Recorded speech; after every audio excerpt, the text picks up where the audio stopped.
Item ಯಾವುದೇ ಇರಲಿ try ಮಾಡಿ ಆಚಿ ಚಿಕನ್ ಮಸಾಲಾ. ಆಚಿ ಚಿಕನ್ ಮಸಾಲಾ.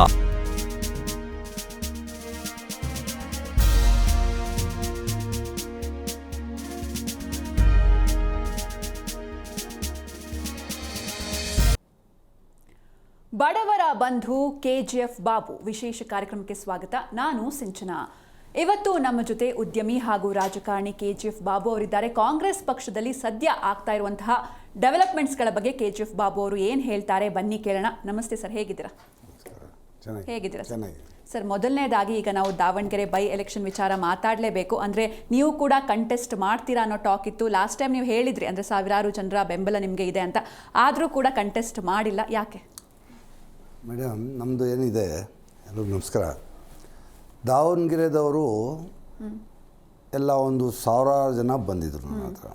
ನಮ್ಮ ಮುಸ್ಲಿಂ ಕಮ್ಯುನಿಟಿದವರು, ನಮ್ಮ ಹಿಂದೂ ಬ್ರದರ್ಸು ಎಲ್ಲರೂ ನನಗೆ ಭಾಳ ಇಷ್ಟಪಡ್ತಾರೆ. ಅವರೆಲ್ಲ ಬಂದು ನೀವು ಅಲ್ಲಿ ನಾಮಿನೇಷನ್ ಹಾಕಿ ನಾವು ನಿಮಗೆ ಗೆಲ್ಸ್ಕೊಂಡು ಬರ್ತೀವಿ, ನೀವೇನು ಅವಶ್ಯಕತೆ ಇಲ್ಲ, ನಿಮಗೇನು ತೊಂದರೆ ಆಗೋದಿಲ್ಲ, ನಿಮ್ಮದು ಹೆಸರು ಚೆನ್ನಾಗಿದೆ, ನಿಮ್ಮಂಥ ಒಂದು ಲೀಡ್ರ್ ನಮಗೆ ಬೇಕಾಗಿದೆ ಅಂಥೇಳಿ ಸಾವಿರಾರು ಜನ ಬಂದರು. ನಾನು ಅವ್ರಿಗೆ ಒಂದೇ ಮಾತು ಹೇಳಿದೆ, ನೋಡಿ ಅಲ್ಲಿ ಶಾಮನೂರು ಅವ್ರ ಫ್ಯಾಮ್ಲಿ ಇದೆ, ಶಾಮನೂರು ಶಿವಶಂಕರಪ್ಪ ಅವ್ರ ಫ್ಯಾಮ್ಲಿ ಇದೆ, ಅದು ಕಾಂಗ್ರೆಸ್ ಪಾರ್ಟಿ. ನಮ್ಮಲ್ಲಿ ಮುಸಲ್ಮಾನರು 86,000 ಮುಸಲ್ಮಾನರು ಇದ್ದಾರೆ. ಅಲ್ಲಿಂದ ನಿಮಗೆ ಇಷ್ಟ ಇಲ್ಲ ಅಂದರೆ ಕಾಂಗ್ರೆಸ್ ಪಾರ್ಟಿ ನಮ್ಮ ಮುಸ್ಲಿಂ ಕಮ್ಯುನಿಟಿ ಕಾಂಗ್ರೆಸ್ ಪಾರ್ಟಿ ಪರವಾಗಿದೆ. ನೀವು ನನಗೆ ನನ್ನ ಜನ್ಮದ ಭೂಮಿ ಎಲ್ಲಿ? ಚಿಕ್ಕಪೇಟೆ. ಚಿಕ್ಕಪೇಟೆ ಅದು ಬಿಟ್ಟು ಇವಾಗ ನಮ್ಮ ತಾಯಿ ಮನೆ ಚಿಕ್ಕಪೇಟೆ. ಅಲ್ಲಿಂದ ಇವಾಗ ಸ್ವಲ್ಪ ದುಡ್ಡು ಬಂದಮೇಲೆ, ಸ್ವಲ್ಪ ಡೆವಲಪ್ ಆದಮೇಲೆ ನಾವು ಶಿವಾಜಿನಗರ ಕಾನ್ಸ್ಟಿಟ್ಯೂನ್ಸಿಗೆ ಬಂದಿದ್ದೀವಿ. ರಿಜ್ವಾನ್ ಅರ್ಷದ್ ಅವ್ರ ಕಾನ್ಸ್ಟಿಟ್ಯೂನ್ಸಿಗೆ ಬಂದಿದ್ದೀನಿ, ಶಿವಾಜಿನಗರ. ಅಲ್ಲಿ ಚಿಕ್ಕಪೇಟೆಯಲ್ಲಿ ಆರ್ ವಿ ದೇವರಾಜ್ ಕಾನ್ಸ್ಟಿಟ್ಯೂನ್ಸಿಯಲ್ಲಿ ನಾವಿದ್ದೀವಿ. ನಾವು ಸಾಯೋದಿಲ್ಲಿ ಶಾಂತಿನಗರ. ನಮ್ಮ ಮಶಾನ, ಮುಸ್ಲಿಂ ಮಶಾನ ಎಲ್ಲಿ ಇರೋದು? ಶಾಂತಿನಗರ. ಇದು 3 ನಮಗೆ ಈ ನಮ್ಮ ಜನ್ಮದ ಭೂಮಿ. ಇದು ಬಿಟ್ಟು ನಾನು ಎಲ್ಲೂ ಬರೋದಿಲ್ಲ. ಯಾಕೆ ಅಂದರೆ ಯಾರೋ ನೂರಾರು ವರ್ಷದಿಂದ ಕಷ್ಟಪಟ್ಟು ಅವ್ರ ಫ್ಯಾಮ್ಲಿಯಿಂದ ಅಪ್ಪನಾಗಲಿ, ಅಪ್ಪನ ಸತ್ತೋದ್ಮೇಲೆ ಅವ್ರ ಮಗ ಆಗಲಿ, ಮಗ ಸತ್ತೋದ್ಮೇಲೆ ಅವ್ರ ಮೊಮ್ಮಗ ಆಗಲಿ, ಅವರೆಲ್ಲ ಅಲ್ಲಿ ಒಂದು ಬೇಸ್ ಇಟ್ಕೊಂಡಿದ್ದಾರೆ. ಏನು ಬೇಸ್? ಅವ್ರ ಶಕ್ತಿ ಅಲ್ಲಿ ಲೋಕಲ್ಲಿ ಕೆಲಸ ಮಾಡಿ ಅವರೊಂದು ಅಲ್ಲಿ ಒಂದು ಶಕ್ತಿ ಇಟ್ಕೊಂಡು ಅವರು ರಾತ್ರಿ ಹಗಲು ಕಷ್ಟಪಟ್ಟು ನೂರಾರು ವರ್ಷದಿಂದ ಬಂದಿರೋ ಆ ಸಂವಿಧಾನ, ಅವ್ರ ಪರಂಪರೆ ಅದು ನೋಡಿಕೊಂಡು ನಾವು ಎಲ್ಲಿಂದ ಹೋಗಿ ಬೆಂಗಳೂರಿಂದ ಏನೋ ದುಡ್ಡಿದೆ, ಯಾರೋ ಕರೀತಾರೆ, ಇಲ್ಲ ನಿಮ್ಮ ಆಸೆ ಇದೆ ನನ್ನಂಥವ್ರು ಬರಬೇಕಂತ. ನಾನು ಅವ್ರಿಗೆ ಏನು ಬುದ್ಧಿ ಮಾತು ಹೇಳಿದೆ, ನೀವು ನನಗೆ ಕರ್ಕೊಂಡು ಹೋಗಿ ನನಗೂ ಅವಮಾನ ಮಾಡಬೇಡಿ. ನಾನು ನನ್ನ ಸಿದ್ಧಾಂತ ಅದಲ್ಲ, ಯಾರ್ದೋ ಇದು ಹಕ್ಕನ್ನ ನಾವು ಹೋಗಿ ಕಿತ್ಕೊಳ್ಳೋದು, ಬೇರೆಯವ್ರ ಜಾಗದಲ್ಲಿ ನಾವು ಹೋಗಿ ಕೂತ್ಕೊಳ್ಳೋದು, ಅದು ನಮ್ಮ ಬ್ಲಡ್ಡಲ್ಲಿ ಇಲ್ಲ. ನನ್ನ ಸಿದ್ಧಾಂತ ಅಲ್ಲ, ನಂದು ಅಂತ ಒಂದು ಪ್ರಿನ್ಸಿಪಲ್ ಅಂತ ಇದೆ. ಆ ಪ್ರಿನ್ಸಿಪಲಿಂದ ನಾನು ಆಸೆ ಇದೆ, MLA ಆಗಬೇಕು, ಮಿನಿಸ್ಟ್ರ್ ಆಗಬೇಕು, ನಮ್ಮ ಸಮುದಾಯ ಮುಸ್ಲಿಂ ಕಮ್ಯುನಿಟಿಗೆ, ಹಿಂದೂ ಕಮ್ಯುನಿಟಿಗೆ ನಾನು ಸಹಾಯ ಮಾಡಬೇಕು ಅಂತ ಮನಸ್ಸಲ್ಲಿ ಇದೆ, ಆಸೆ ಇದೆ. ಆದರೆ ಕರ್ಕೊಂಡೋಗಿ ನನಗೆ ದಾವಣಗೆರೆಯಲ್ಲಿ ಬೇರೆ ಕ್ಷೇತ್ರದಲ್ಲಿ ದಾವಣಗೆರೆಯಲ್ಲಿ ಕರ್ಕೊಂಡೋಗಿ ನನಗೆ ಅಲ್ಲಿ ಅವ್ರ ಹಕ್ಕನ್ನ ನಾವು ಕಿತ್ಕೊಂಡು ಅವ್ರಿಗೆ ಮೋಸ ಮಾಡೋಕ್ಕೆ ನನಗೆ ಇಷ್ಟ ಇಲ್ಲ. ಆ ಬ್ಲಡ್ಡು ನಮ್ಮ ತಂದೆ ತಾಯಿ ಆ ಬ್ಲಡ್ಡಲ್ಲಿ ನನಗೆ ಹುಟ್ಟಿಸಿಲ್ಲ. ನನ್ನ ಸಿದ್ಧಾಂತ ಅಲ್ಲ ಅದು, ನಂದು ಅಂತ ಒಂದು ಪ್ರಿನ್ಸಿಪಲ್ ಇದೆ, ಅದು ಬಿಟ್ಟು ನಾನು ಹೋಗಲ್ಲ. ನೀವು ಎಲ್ಲರೂ ಒಗ್ಗಟ್ಟಾಗಿ ನಮ್ಮ ಮುಸ್ಲಿಂ ಕಮ್ಯುನಿಟಿ ಎಷ್ಟಿದೆ? 86,000 ಇದೆ. ಆ 86,000ಗೆ ಒಂದು ಓಟು ವೇಸ್ಟ್ ಮಾಡೋಕ್ಕೆ ಹೋಗಬೇಡಿ. ಕಾಂಗ್ರೆಸ್ ಪಾರ್ಟಿ ಒಳ್ಳೆ ಪಾರ್ಟಿ, ಹೌದು. ಕೇಳೋದಲ್ಲಿ ತಪ್ಪಿಲ್ಲ. ಕಾಂಗ್ರೆಸ್ ಪಾರ್ಟಿ ಮುಸಲ್ಮಾನರಿಗೆ ಒಂದು ಸೀಟ್ ಕೊಡಿ, ನಮ್ಮ ವೋಟ್ ಬ್ಯಾಂಕು 86,000 ವೋಟ್ ಇದೆ, ನಮಗೆ ಕೊಡಿ ಅಂತ ನೀವು ಅಲ್ಲಿ ಕೇಳೋಕ್ಕೆ ನಿಮಗೆ ಎಲ್ಲ ಹಕ್ಕಿದೆ. ಅದು ಬಿಟ್ಟು ಕಾಂಗ್ರೆಸ್ ಪಾರ್ಟಿಗೆ ಸೋಲಿಸ್ಬೇಕು ಅಂತ ಆ ಡಿಸಿಷನ್ ತಗೊಳಕ್ಕೆ ಹೋಗಬೇಡಿ. Okay sir. ಆದರೆ ಈಗ ಇನ್ನೊಂದು ಕಡೆ ಏನಂದರೆ ಮುಸ್ಲಿಂ ಕಮ್ಯುನಿಟಿ ಅಂತ ಬಂದರೆ ಸಾಕಷ್ಟು ವರ್ಷಗಳಿಂದ ಕಾಂಗ್ರೆಸ್ನ ಸಪೋರ್ಟ್ ಮಾಡ್ಕೊಂಡು ಬರ್ತಾ ಇದೆ. ಆದರೆ ಇನ್ ರಿಟರ್ನ್ ಕಾಂಗ್ರೆಸ್ಸು ಮುಸ್ಲಿಂ ಕಮ್ಯುನಿಟಿಗೆ ಏನು ಕೊಡ್ತಾ ಇದೆ ಅನ್ನುವಂಥ ಪ್ರಶ್ನೆ ಮೂಡಿದೆ ಈ ಒಂದು ದಾವಣಗೆರೆ ಬೈ ಎಲೆಕ್ಷನಲ್ಲಿ, ಅಂದರೆ ಟಿಕೆಟ್ ವಿಚಾರವಾಗಿ. ಸೊ ಇದ್ರ ಬಗ್ಗೆ ನಿಮ್ಮ ಒಪಿನಿಯನ್ ಏನು ಸರ್? ಮೇಡಮ್, ನಾನು ಅಷ್ಟು ದೊಡ್ಡ ಲೀಡ್ರ್ ಆಗಿಲ್ಲ. ಕಾಂಗ್ರೆಸ್ ಪಾರ್ಟಿವರೆಗೂ ನಾನು ಹೇಳೋಕ್ಕೆ ಅಷ್ಟು ದೊಡ್ಡ ಲೀಡ್ರ್ ಆಗಿಲ್ಲ. ಅದ್ರ ಬಗ್ಗೆ ನಾನು ಹೇಳೋಕ್ಕೆ ಇಷ್ಟಪಡೋದಿಲ್ಲ. ಏನು ಕೊಟ್ಟಿದ್ದಾರೆ ಏನು ಕೊಟ್ಟಿಲ್ಲ, ಕಾಂಗ್ರೆಸ್ ಪಾರ್ಟಿ ನಮ್ಮ ಮುಸ್ಲಿಂ ಕಮ್ಯುನಿಟಿಗೆ ಏನು ಕೊಟ್ಟಿದ್ದಾರೆ ಏನು ಕೊಟ್ಟಿಲ್ಲ ಅದ್ರ ಬಗ್ಗೆ ನಾನು ಮಾತಾಡಿದ್ರೆ ತಪ್ಪಾಗತ್ತೆ. ನನಗಿಂತ ದೊಡ್ಡ ಲೀಡರ್ಗಳಿದ್ದಾರೆ, ಅವ್ರು ಅದನ್ನು ಡಿಸೈಡ್ ಮಾಡಬೇಕು. ನಾನು ಒಂದು ಮಾತ್ರ ಅವ್ರಿಗೆ ಬುದ್ಧಿ ಮಾತು ಹೇಳಿದ್ದೇನು, ನೀವು ಕಾಂಗ್ರೆಸ್ ಪಾರ್ಟಿಗೆ ನಿಮ್ಮ ಹಕ್ಕನ್ನ ನಿಮಗೆ ಮುಸ್ಲಿಂ ಕಮ್ಯುನಿಟಿಗೆ ಬೇಕು ಅಂತ ಕೇಳ್ತಾ ಇದ್ದೀರಾ. ಅಲ್ಲಿ ಲೋಕಲಲ್ಲಿ ಇರೋವರೆಗೆ ಕೇಳಿ. ನನ್ನಂಥ ಔಟ್ಸೈಡರ್ಸ್ಗೆ ಕರ್ಕೊಂಡು ಹೋಗಿ ಅಲ್ಲಿ ಅವ್ರಿಗೆ ಅವಮಾನ ಮಾಡಬೇಡಿ. ಅಲ್ಲಿ ಲೋಕಲಲ್ಲಿ ಇರೋದು ನಿಮ್ಮಲ್ಲಿ ಒಂದು 10 ಜನ ಇದ್ದಾರೆ. 10 ಜನದಲ್ಲಿ ಈ ಓಟು 10 ಜನಕ್ಕೆ ಡಿವೈಡ್ ಮಾಡೋಕ್ಕೆ ಹೋಗಬೇಡಿ. ಓಟು ಡಿವೈಡ್ ಮಾಡೋಕ್ಕೆ ಹೋಗಬೇಡಿ. ನಮ್ಮ DK ಶಿವಕುಮಾರ್ ಸಾಹೇಬ್ರ ಹತ್ರ ಹೋಗಿ, ನಮ್ಮ ಸಿದ್ದರಾಮಯ್ಯ ಸಾಹೇಬ್ರ ಹತ್ರ ಹೋಗಿ ಅವ್ರಿಗೆ ಕನ್ವಿನ್ಸ್ ಮಾಡಿ ನಮಗೆ ಈ ಸಲ ಟಿಕೆಟ್ ಕೊಡಿ ಅಂತ. ಅವರು ಹೈಕಮಾಂಡ್ಗೆ ಪರ್ಮಿಷನ್ ತಗೋಬೇಕು. ಅವ್ರಿಗೆ ಕನ್ವಿನ್ಸ್ ಮಾಡಿ ಇಲ್ಲಿಂದ ನೀವು ಇದು ಮಾಡಿ. ಈ 10 ಕ್ಯಾಂಡಿಡೇಟಲ್ಲಿ ಹಾಕಿ ನಮ್ಮ ಮುಸ್ಲಿಂ ವೋಟ್ನ ಡಿವೈಡ್ ಮಾಡಿ ಬೇರೆ ಯಾರಿಗೋ ಒಂದು ಸಹಾಯ ಮಾಡೋಕ್ಕೆ ಹೋಗಿ. ಇಲ್ಲಿ ಕಾಂಗ್ರೆಸ್ ಪಾರ್ಟಿಗೆ ಮೋಸ ಮಾಡಬೇಡಿ. ಕೇಳೋದಲ್ಲಿ ನಮ್ಮ ಹಕ್ಕು, ಕೊಡ್ತಾರೋ ಇಲ್ಲವೋ ಅವ್ರ ಡಿಸಿಷನ್, ಅವ್ರ ಇದು. ನೀವು ಅದನ್ನು ಮಾಡಿ, ಅದು ಮಾಡಿದ್ರೆ ನಾನು ನಿಮ್ಮ ಜೊತೆಗೆ ಇದ್ದೀನಿ, ನಾನು ನಿಮಗೆ ಹೆಲ್ಪ್ ಮಾಡ್ತೀನಿ.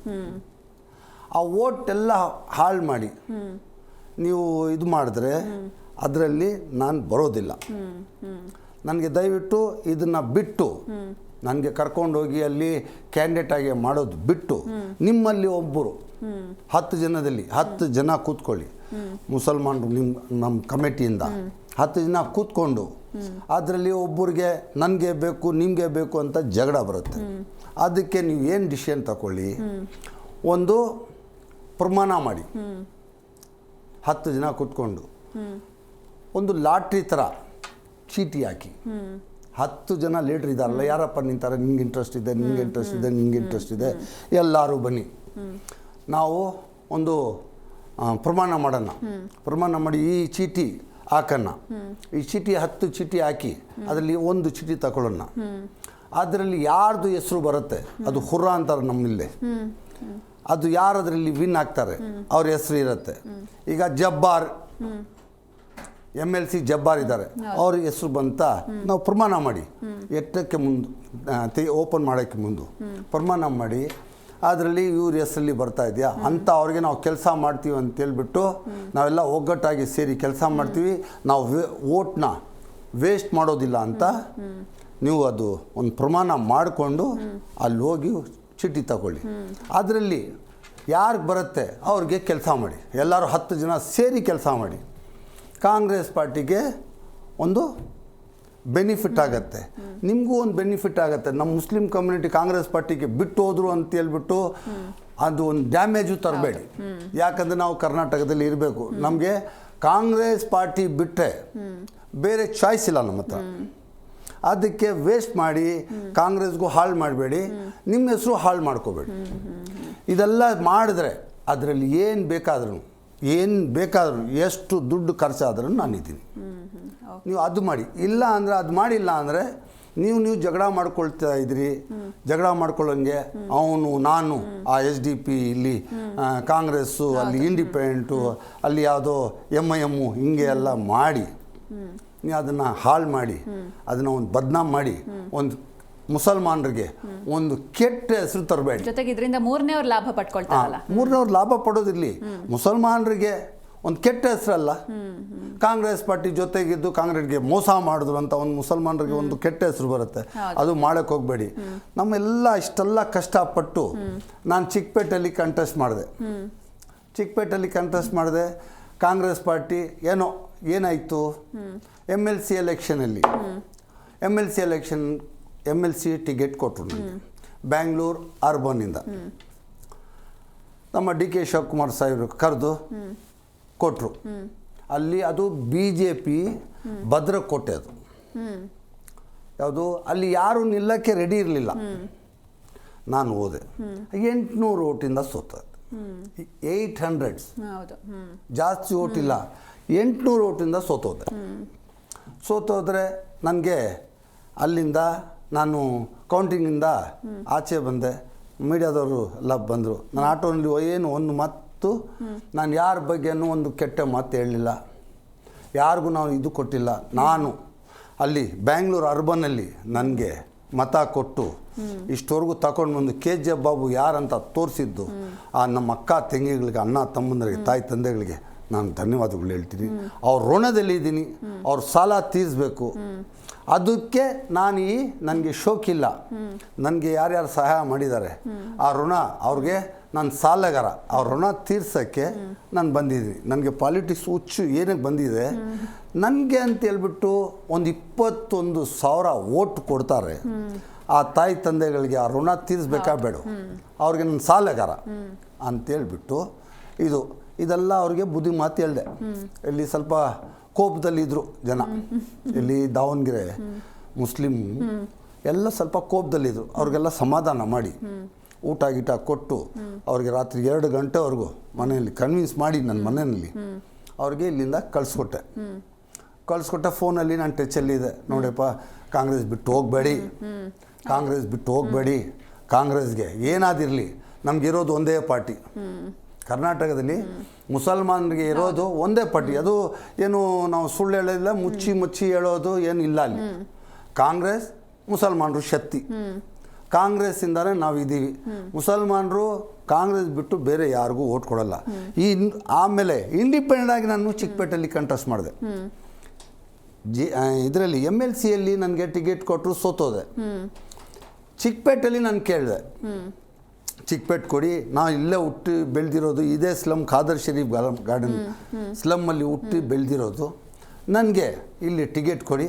ಇದು ಲಾವಾರಿಸ್ ಕಾನ್ಸ್ಟೆನ್ಸಿ, ಅಂದರೆ ಯಾರು ದಿಕ್ಕು ದೇಸಿ ಇಲ್ದಿರೋ ಕಾನ್ಸ್ಟೆನ್ಸಿ ಯಾವುದಂದರೆ ಚಿಕ್ಕಪೇಟೆ ಕಾನ್ಸ್ಟೆನ್ಸಿ. ಅದು ನನ್ನ ಹಕ್ಕು.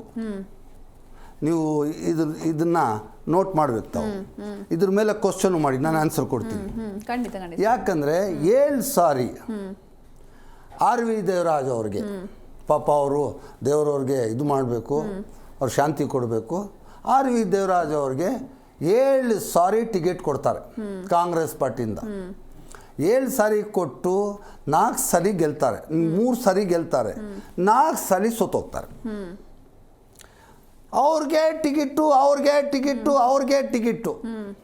ಯಾಕೆ? ನಮ್ಮ ಸೀನಿಯರ್ ಲೀಡ್ರು ಅವ್ರ ಫ್ಯಾಮಿಲಿಗೆ ಕೊಟ್ಟರೆ ಬೇರೆಯವ್ರು ಏನು ನಾಯಕರು ಹೇಗೆ ಹುಟ್ಕೊಳ್ತಾರೆ ಅದಲ್ಲ. ಬೇರೆಯವ್ರೇನು ಬರೀ ಓಟ್ ಹಾಕಕ್ಕಿದ್ದಾರ, ರಾತ್ರಿ ಹಗಲು ಕಷ್ಟಪಡೋಕ್ಕಿದ್ದಾರ, ಬರೀ ಹೆಸ್ರುಗಳು ಹೇಳ್ಕೊಂಡು ಅಪ್ಪನ ಸತ್ತೋದ್ರೆ ಮಗನಿಗೆ, ಮಗನ ಸತ್ತೋದ್ರೆ ಮೊಮ್ಮಗನಿಗೆ. ಇದೇನು ಪರಂಪರೆನಾ? ನಮ್ಮದು ಇವಾಗ ಜಾತಿ, ನನ್ನಲ್ಲಿ ಜಾತಿ ಇಲ್ಲ. ನಾನು ಸಂಪಾದನೆ ಮಾಡಿರೋದು ಇವತ್ತು 7,000 ಕೋಟಿ ಡಿಕ್ಲೇರ್ ಮಾಡಿರೋದು ನಮ್ಮ ಹಿಂದೂ ಬ್ರದರ್ಸಿಂದಾನೇ. ನನಗೆ ಭಾಳ ಹೆಲ್ಪ್ ಮಾಡಿದ್ರಿಂದ ನಮ್ಮ ಹಿಂದೂ ಬ್ರದರ್ಸ್ ನನಗೆ ಯಾರು ಬಿಟ್ಕೊಡಲ್ಲ ಇವತ್ತು. ಅದರಲ್ಲಿ ಇವಾಗ ಇಷ್ಟೆಲ್ಲ ಕೊಟ್ಟು ನನಗೆ ಗೌರವ ಕೊಟ್ಟಿರೋರ್ಗು ಅವ್ರ ಋಣ ತೀರ್ಸ್ಬೇಕಾ ಬೇಡವಾ? ಖಂಡಿತ ಹೌದು ಸರ್. ಆಯಿತು. ಅಲ್ಲಿ ಏನಿದು ಪರಂಪರೆ ರಾಜಕಾರಣ, ಕುಟುಂಬ ರಾಜಕಾರಣ. ಆರ್ ವಿದ್ಯಾರ ಸತ್ತೋದ್ರೆ ಅವ್ರ ಮಗನಿಗೆ, ಅವ್ನ ಮಗ ಸತ್ತೋದ್ರೆ ಅವ್ನ ಮೊಮ್ಮಗನಿಗೆ, ಏನಿದು? ಆದರೆ ಅದು ಜಾತಿ ಅಂತ ಬಂದಿದೆ, ಅಲ್ಲಿ ಮರ್ತೋಗ್ಬಿಡ್ತೀನಿ. ಆ ಜಾತಿ ಅಂತ ಬಂದಿದೆಲ್ಲ, ಜಾತಿ ಇಲ್ಲ, ನಮ್ದೆಲ್ಲ ಒಂದೇ ಜಾತಿ, ಒಂದೇ ಬ್ಲಡ್ಡು. ನನ್ನಲ್ಲಿ ಆ ಭಾವನೆ ಇಲ್ಲ, ನಾನು ಯಾವುದೇ ಜಾತಿ ಅಂತ ನೋಡೋಕೆ ಹೋಗಲ್ಲ.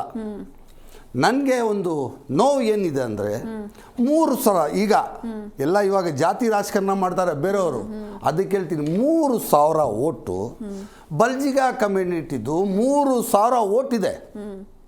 3,000 ಓಟ್ ಇರೋರಿಗೆ 7 ಸಾರಿ MLA, 7 ಸಾರಿ ಕಾಂಗ್ರೆಸ್ ಪಾರ್ಟಿ ಟಿಕೆಟ್ ಕೊಡುತ್ತೆ. ನಂದು 74,000 ಓಟು, ನಮ್ಮ ಮುಸಲ್ಮಾನರ ಓಟು 70,000 ಓಟ್ ಇರೋದು ಅವನಿಗೆ. ಅಲ್ಲಿ KJ ಬಾಬು ಕೊಟ್ಟರೆ ಗೆಲ್ಲಲ್ಲ ಅಂದರೆ ಏನು ಅರ್ಥ ಅದು? ಹೌದು, ಹೆಂಗೆ ಅವ್ರು ಗೆಸ್ ಮಾಡಿದ್ರು? ಇವಾಗ ಎಲ್ಲ ಜಾತಿ ನಮ್ಮ ಕರ್ನಾಟಕದಲ್ಲಿ ಸ್ವಲ್ಪ ಬುದ್ಧಿ ಇಲ್ದಿರೋರು ಮಾತಾಡ್ತಾರೆ, ನನ್ನ ಜಾತಿ ನಿನ್ನ ಜಾತಿ, ಎಲ್ಲ ಜಾತಿ ಒಂದೇ ಸ್ವಾಮಿ. ನಾವೆಲ್ಲ ಏನು ಕಷ್ಟಪಡ್ತಾ ಇಲ್ಲ, ನಿಮ್ಮ ಜೊತೆಗಿಲ್ವ? ನಾನು ಒಂದು ಮುಸಲ್ಮಾನ್ ಆಗಿದ್ದೀನಿ, ಇವತ್ತು 7,000 ಕೋಟಿ ಕೊಟ್ಟಿದ್ದರಿಂದ ಆ ಭಿಕ್ಷೆ ಹಾಕಿರೋ ಯಾರು? ನಮ್ಮ ಹಿಂದೂ ಕಮ್ಯುನಿಟಿ ಅವರೇ. ಅವರಿಂದ ಇಷ್ಟೆಲ್ಲ ಸೋಟು ಕೋಟು, 1 ಕೋಟಿ ವಾಚು, ಇದೆಲ್ಲ ಹಾಕ್ಕೊಂಡಿರೋದು ಯಾರು ದುಡ್ಡಿದು? ನನಗೆ ಸರಿ ಸಮಾನವಾಗಿ ಅದೇ ಗೌರವ ನನಗೆ ಕೊಟ್ಟಿದ್ದಾರೆ. ಯಾರು ನನ್ನ ಮುಸಲ್ಮಾನರು ಅಂತ ಹೇಳ್ಬಿಟ್ಟು ನನಗೆ ಪಕ್ಕದಲ್ಲಿ ಮಡಗಿಲ್ಲ. ಅವ್ರಿಗೆ ಕೋಟಿ ಕೋಟಿ ಧನ್ಯವಾದಗಳು. ಆ ಹಿಂದೂ ಬ್ರದರ್ಸ್ ನನಗೆ ಮರ್ಯಾದೆ ಕೊಟ್ಟಿದಾರಲ್ಲ, ಅವ್ರಿಗೆ ಕೋಟಿ ಕೋಟಿ ಧನ್ಯವಾದಗಳು. ಖಂಡಿತ ಸರ್, ಆ ಬಗ್ಗೆ ಮತ್ತೆ ಮಾತಾಡೋಣ. ಈಗ ಇನ್ನೊಂದು ಟಾಕ್ ಅಂದರೆ, ಈಗ ದಾವಣಗೆರೆಯಲ್ಲಿ ಪಕ್ಷ ವಿರೋಧಿ ಆಕ್ಟಿವಿಟೀಸ್ಗಳು ನಡೆಯಿತು ಎನ್ನುವಂಥ ಆರೋಪ ಇದೆ. ಅಂದರೆ ಬಂಡಾಯ ಅಭ್ಯರ್ಥಿ ಪರ ಸಪೋರ್ಟ್ ಮಾಡಿದ್ದಾರೆ ಅಂತ ಒಂದಿಷ್ಟು ಆರೋಪ. ಅಂದರೆ ನಜೀರ್ ಅಹಮದ್ ಹಾಗೆ ಅಬ್ದುಲ್ ಜಬ್ಬರ್ ಅವ್ರ ಮೇಲಿರೋದು. ಹಾಗೆ ಜಬ್ಬರ್ ಅವರು ಕೂಡ ರಾಜೀನಾಮೆ ಕೊಟ್ಟಿದ್ದಾರೆ. ಈಗ ಇನ್ನೊಂದು ಕಡೆ ಜಮೀರ್ ಅಹಮದ್ ಮೇಲೂ ಕೂಡ ವಿರುದ್ಧನೂ ಕೂಡ ಈ ರೀತಿ ಆರೋಪ ಇದೆ. ಅಂದರೆ ಫಂಡಿಂಗ್ ಮಾಡಿದ್ರು, ಸಮರ್ಥ್ ಅವರ ವಿರುದ್ಧನೇ ಫಂಡಿಂಗ್ ನಡೀತು ಅಲ್ಲಿ, ಹೀಗಾಗಿ ಅವರು ಪ್ರಚಾರಕ್ಕೂ ಬಂದಿಲ್ಲ, ಎಂಡ್ ಟೈಮಲ್ಲಿ ಬಂದಿದ್ರು, ಪ್ರಚಾರದಲ್ಲಿ ಭಾಗಿಯಾಗಿದ್ರು ಅಂತ. ಸೊ ಹೀಗಾಗಿ ಜಮೀರ್ ಅವರ ಸಚಿವ ಸ್ಥಾನಕ್ಕೂ ಕುತ್ತು ಬರುವಂತಹ ಸಾಧ್ಯತೆ ಇದೆಯಾ? ಜೊತೆಗೆ ಅಕಸ್ಮಾತ್ ಆ ಥರ ಏನಾದರೂ ಆದರೆ ಇದು ಒಂದು ಮುಸ್ಲಿಂ ಕಮ್ಯುನಿಟಿಗೆ ದೊಡ್ಡ ಹೊಡೆತ ಅಲ್ವಾ? ಹೇಗೆ ಮೇಡಮ್? ಒಂದು ಕಾಂಗ್ರೆಸ್ ಪಕ್ಷ ಪಾಲಿಸಿ ಏನಿದೆ, ಹೈಕಮಾಂಡ್ ಡೆಲ್ಲಿಲಿ ಇರ್ತಾರೆ.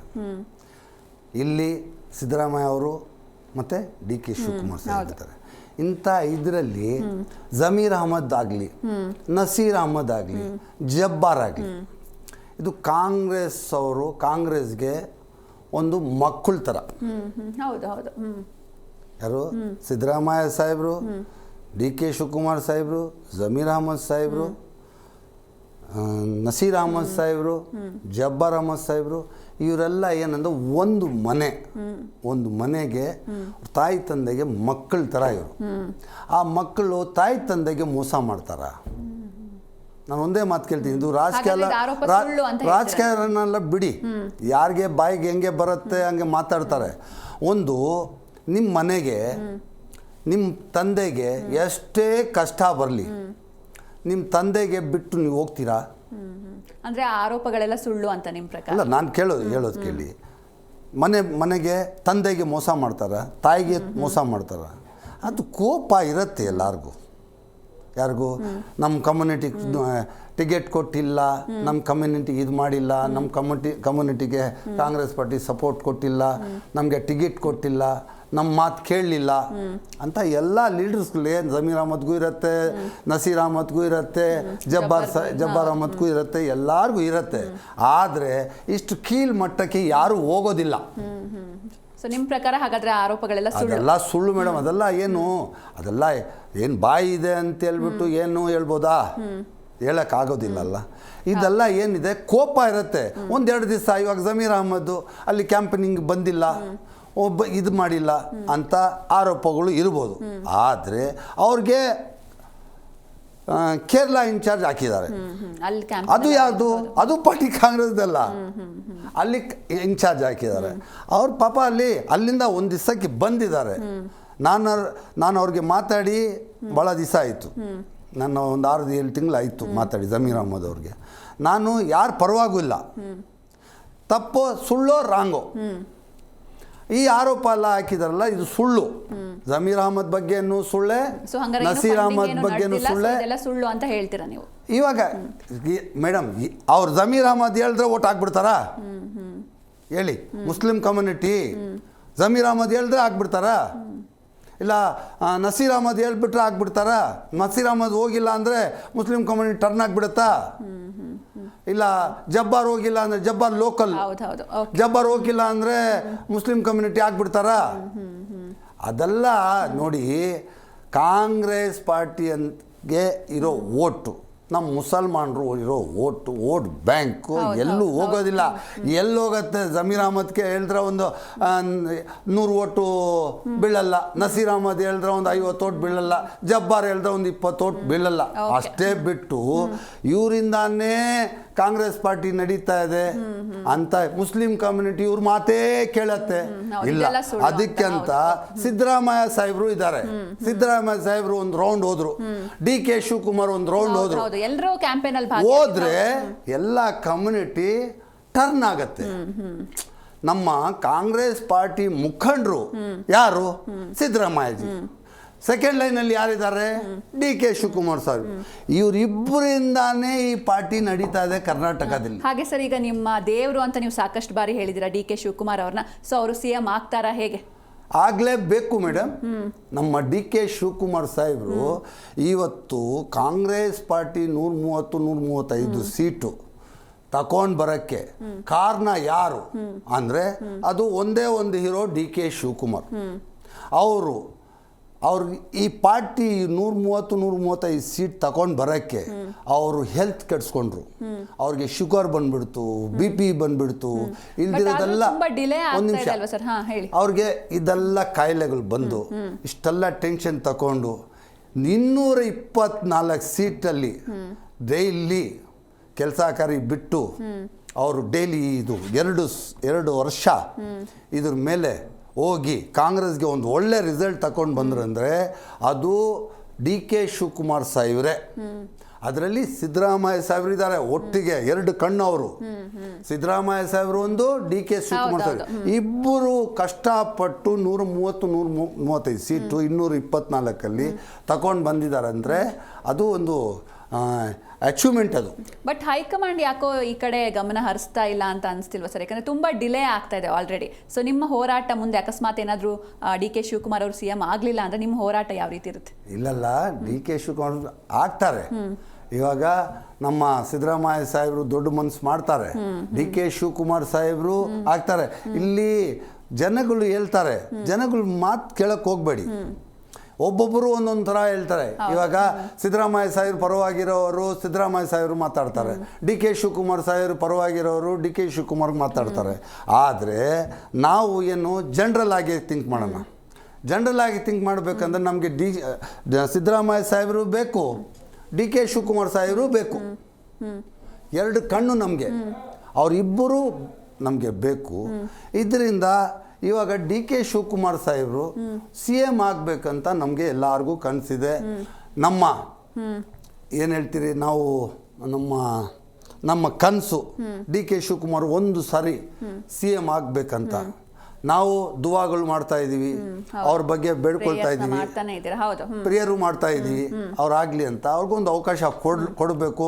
ಒಂದು ಸಾರಿ CM ಅಂತ ಒಂದು ಹೆಸರು ಬರಲಿ, ಬಂದರೆ ಸಾಕು ಅಂತ ಎಲ್ಲರಿಗೂ ಇದೆ. ನೆಕ್ಸ್ಟ್ ಬರುವಂಥ ಎಲೆಕ್ಷನ್ ಅಂದರೆ 2028ಕ್ಕೆ ನಿಮ್ಮ ಚಿಕ್ಕಪೇಟೆ ಕ್ಷೇತ್ರದಿಂದ ನೀವು ರೆಪ್ರೆಸೆಂಟ್ ಮಾಡೋದಕ್ಕೆ ಏನೆಲ್ಲ ಪ್ರಿಪ್ರೇಷನ್ ನಡೆಸ್ತಾ ಇದ್ದೀರಾ? ಹಾಗೆ 10,000 ಮನೆಗಳನ್ನ ಕೂಡ ಕಟ್ಟಿಸ್ಕೊಡ್ತಾ ಇದ್ದೀರಾ. ಇದು ಎಲ್ಲಿ ಸರ್? ಬ್ಯಾಂಗ್ಳೂರ್ ಸಿಟಿ ಎಲ್ಲಿ ಕಟ್ಟಿಸ್ತಾ ಇದ್ದೀರಾ? ಹಾಗೆ ಪ್ರಿಪ್ರೇಷನ್ ಹೇಗಿದೆ ನೆಕ್ಸ್ಟ್ ಎಲೆಕ್ಷನ್ಗೆ? ಮೇಡಮ್, ನಾನು ಒಂದು ಇತಿಹಾಸ, ನಾನು KGF ಬಾಬು ಅಂದರೆ ಒಂದು ಇತಿಹಾಸ ಮಾಡಬೇಕು. ನಾನು ಯಾರು ಇಂಡಿಯಾದಲ್ಲಿ ಮಾಡ್ದಿರೋ ಕೆಲಸ ನಾನು ಮಾಡಬೇಕಂತ ಇವಾಗ ಒಂದು ಡಿಸಿಷನ್ ತಗೊಂಡಿದ್ದೀನಿ. ನನಗೇನು ದೇವರು ಏನು ಕಡಿಮೆ ಮಾಡಿಲ್ಲ. ನನಗೇನಂದರೆ ನಾನೊಂದು ಖಾದರ್ ಶರೀಫ್ ಗಾರ್ಡನ್ ಸ್ಲಮ್ಮಲ್ಲಿ ಹುಟ್ಟಿ ನಾನು ಬೆಳೆದಿರೋನು. ನನಗೆ ಆ ಕಷ್ಟ ನನಗೆ ಗೊತ್ತಿದೆ. ರಾತ್ರಿ ಮಳೆ ಬಂದರೆ, ಇವಾಗ ಬಿಸಿಲು ಕಾಲ, ರಾತ್ರಿ ಆ ಶೀಟ್ ಮನೆಗಳಲ್ಲಿ ಎಷ್ಟಿರುತ್ತೆ? 8 ಅಡಿ ಶೀಟು, 8 ಅಡಿ ಕೆಳಗಡೆ 8 ಅಡಿ ಇರುತ್ತೆ. ಆ ಹೈಟಲ್ಲಿ ರಾತ್ರಿ ಮಲ್ಗೋಕ್ಕಾಗಲ್ಲ.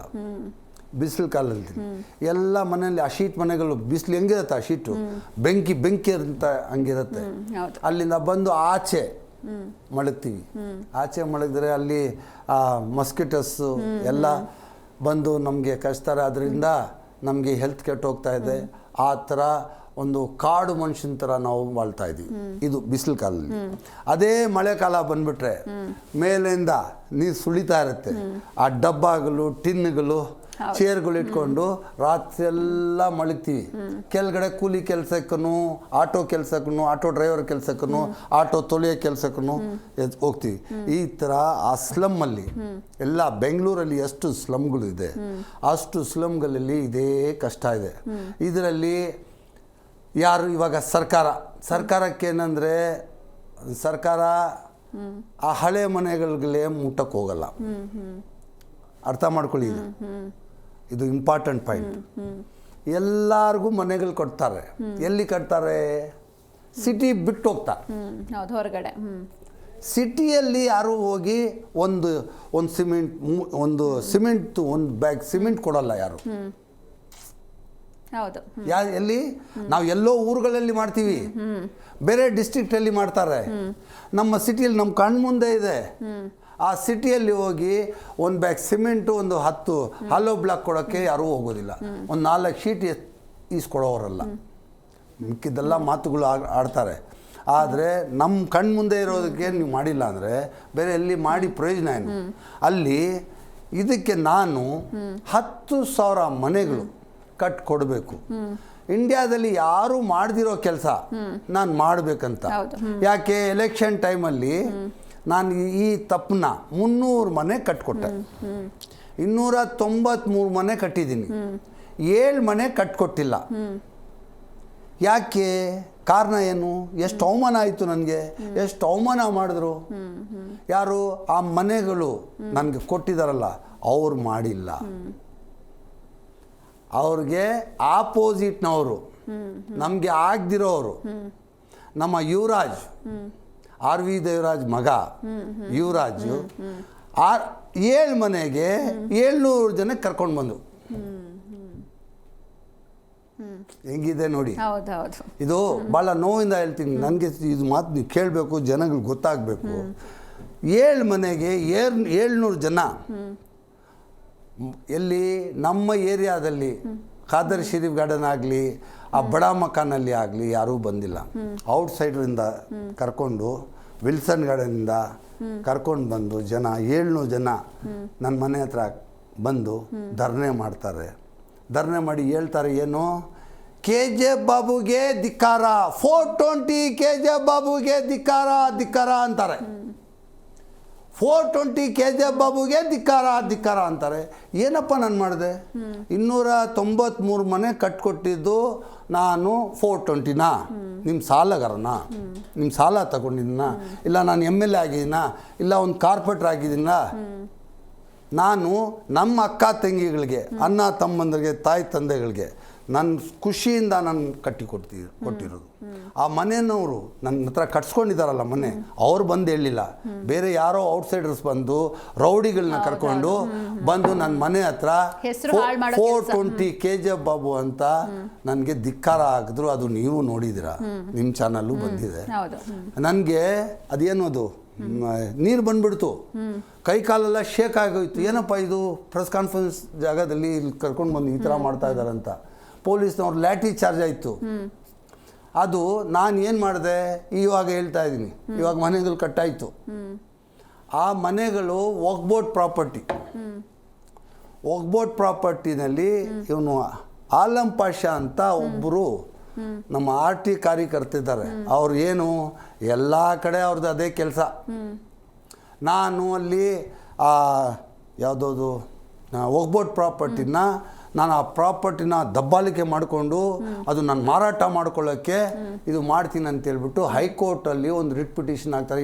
ವಿಲ್ಸನ್ ಗಾರ್ಡನ್ ಪೊಲೀಸ್ ಸ್ಟೇಷನ್ಗೆ ಒಂದು FIR ಮಾಡ್ತಾರೆ. FIR ಮಾಡಿ ಹೈಕೋರ್ಟಲ್ಲಿ ಹೋಗಿ ಸ್ಟೇ ತಗೊಂಡು ಬರ್ತಾರೆ. ಇದು ನಮ್ಮ RV ದೇವರಾಜ್ ಅವ್ರಿಗೆ ಮತ್ತು ಅವ್ರ ಮಗ ಯುವರಾಜ್ಗೆ ಗೊತ್ತಿರುತ್ತೆ.